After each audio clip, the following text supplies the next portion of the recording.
त्योहार से पहले बिहार के सीतामढ़ी में आज नवमी के दिन महिलाओं की लंबी लंबी कतारें देखने को मिली। ये लाइनें ग्राहक सेवा केंद्रों के बाहर लगी थी। बिहार की महिलाएं महिला रोजगार योजना के तहत खाते में आई 10,000 रुपए की राशि निकालने पहुंची थी। 26 सितंबर को पीएम मोदी ने यह धनराशि 75 लाख महिलाओं के खाते में ट्रांसफर की थी। अब मजे की बात यह है कि सरकार की तरफ से मुफ्त की ये रेवड़ी महिलाओं को रोजगार मुहैया कराने के इरादे से दी गई है, लेकिन क्योंकि चुनाव के साथ सीजन का भी त्योहार है, ऐसे में महिलाएं रोजगार छोड़कर इन पैसों को त्योहार मनाने के लिए खर्च करने की तैयारी कर रही हैं। कुछ महिलाएं ऐसी हैं जो इस धनराशि से त्योहार पर पहनने के लिए साड़ी खरीदना चाहती हैं, इसीलिए पैसा निकालने के लिए लाइन में लगकर खड़ी हैं। लेकिन सवाल यहाँ ये भी है कि 10,000 से मनेगा त्योहार तो कैसे मिलेगा रोजगार।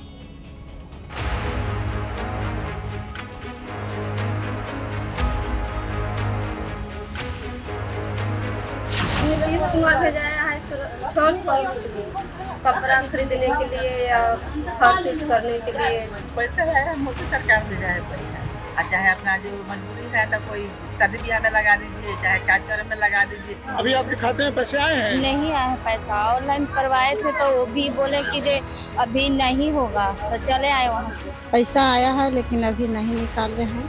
निकाल के कुछ और दुकान खोलेंगे। सोच रहे हैं कि कुछ रोजी रोजगार खोलेंगे। लिख के जब फार्म भरला थी दीदी ने जानती हैं कि का दिक्कत से नहीं आया है पैसा। 5 गो के आए हैं और बाकी हैं। पैसा आप लोग को नहीं आया है? नहीं आया। ठेले वाला काम करते हैं भाड़ा पर अभी, तो सोचे कि निकाल के वो ठेले कसा लेंगे, 3-4 को कमाई करेंगे। इससे ये पता चलता है कि रेवड़ी बांटना रोजगार का विकल्प नहीं बन सकता। और 10,000 रुपए में आखिर कौन सा रोजगार हो सकता है? ये तो सिर्फ चुनावी लॉलीपॉप ही लगता है। वैसे भी रेवड़ी बांटने का कोई अंत नहीं है, इसलिए जरूरत नौकरी देने की है। जब बिहार के चुनावी मौसम में रोजगार के नाम पर रेवड़ी बांटी जा रही है, उस वक्त American investment firm Morgan Stanley की एक स्टडी सामने आई है। इसके मुताबिक भारत में युवा बेरोजगारी दर 17.6% है, जो साउथ एशियाई देशों में सबसे ज्यादा है। तो एक तरफ रेवड़ी बांटने से रोजगार नहीं मिल रहा, दूसरी तरफ देश और राज्यों की आर्थिक सेहत जरूर बिगड़ रही है। आरबीआई के कुछ आंकड़े आपको देखने चाहिए। साल 2013-14 में राज्यों पर करीब 22.5 लाख करोड़ रुपए का कर्ज था। साल 2024-25 में यह कर्ज बढ़कर करीब 94 लाख करोड़ का हो गया है। चुनावी राज्य बिहार की बात करें तो इस पर 3.5 लाख करोड़ से ज्यादा का कर्ज है। बावजूद इसके सरकारें धड़ल्ले से रेवड़ियां बांट रही हैं।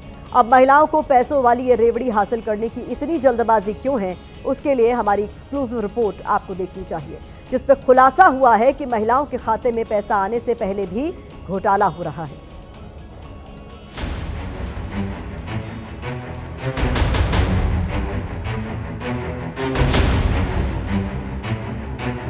महिला सशक्तिकरण पर काफी जोर दिया, पहले तो कुछ नहीं था।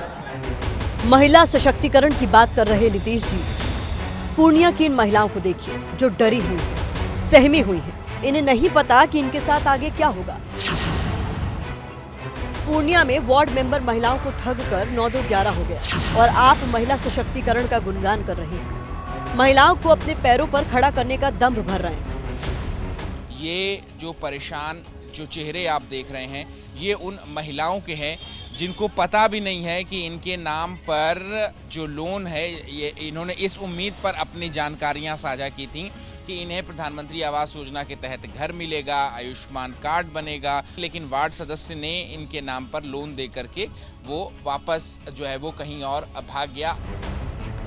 पूर्णिया के काजा गांव में करीब 100 ऐसी महिलाएं हैं जिनसे वार्ड मेंबर नंदन ऋषि ने खेल किया।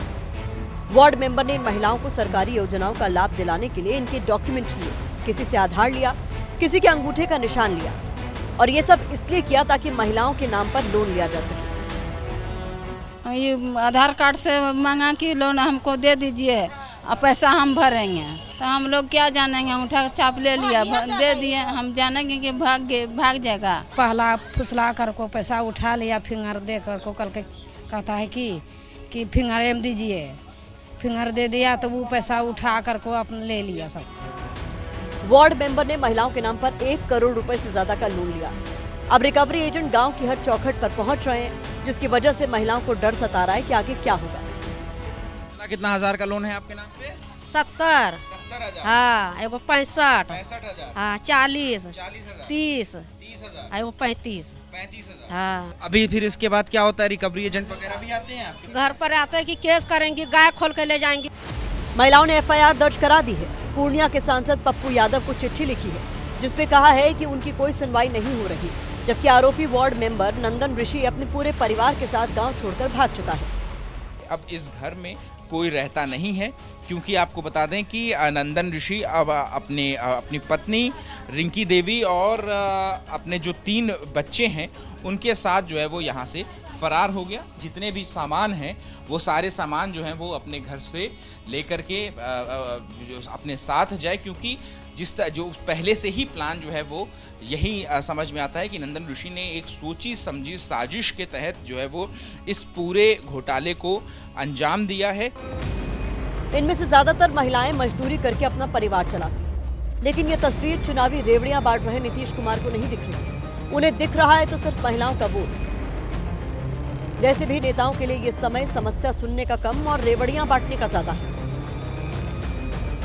एजेंट और दोनों वार्ड सदस्य की मिली भगत के कारण ऐसा हुआ है। एक लोन होने के बाद दोबारा दूसरा लोन होता नहीं है, लेकिन एक महिला के नाम से 4 लोन 5 लोन करीबन 1.5 से 2 लाख 2.5 लाख इस तरह का लोन दिया हुआ है। जो जीविका दीदी भी हैं तो इन लोगों को भी 10-10 हज़ार रुपये खाते में आना था, लेकिन सभी का खाता फ्रीज है। अगर आएगा भी तो इन लोगों को लाभ नहीं मिल पाएगा। डरी सहमी इन महिलाओं को बैंक जाने का रास्ता तक नहीं पता, लेकिन इनके नाम पर 1 करोड़ का लोन ले लिया गया। सवाल यह है कि ये महिलाएं अब बैंक का पैसा कैसे लौटाएंगी? इन महिलाओं की कौन सुनवाई करेगा? इस खबर के बीच फरवरी 2025 की सुप्रीम कोर्ट की एक टिप्पणी का जिक्र करना यहां बेहद जरूरी है, जिसमें सुप्रीम कोर्ट की ओर से कहा गया था कि दुर्भाग्य से इन मुफ्त सुविधाओं के कारण लोग काम करने को तैयार नहीं हैं। लोग काम करने को तैयार नहीं हैं, ये बड़ी टिप्पणी सुप्रीम कोर्ट की तरफ से कही गई थी और उसमें कहा गया था क्योंकि उन्हें मुफ्त का राशन मिल रहा है, उन्हें बिना कोई काम किए राशि मिल रही है। मुफ्त राशन और पैसा देने की जगह क्या ये अच्छा नहीं होगा कि इन लोगों को समाज की मुख्य धारा में शामिल किया जाए और देश के विकास में इन्हें भी योगदान देने का मौका मिले।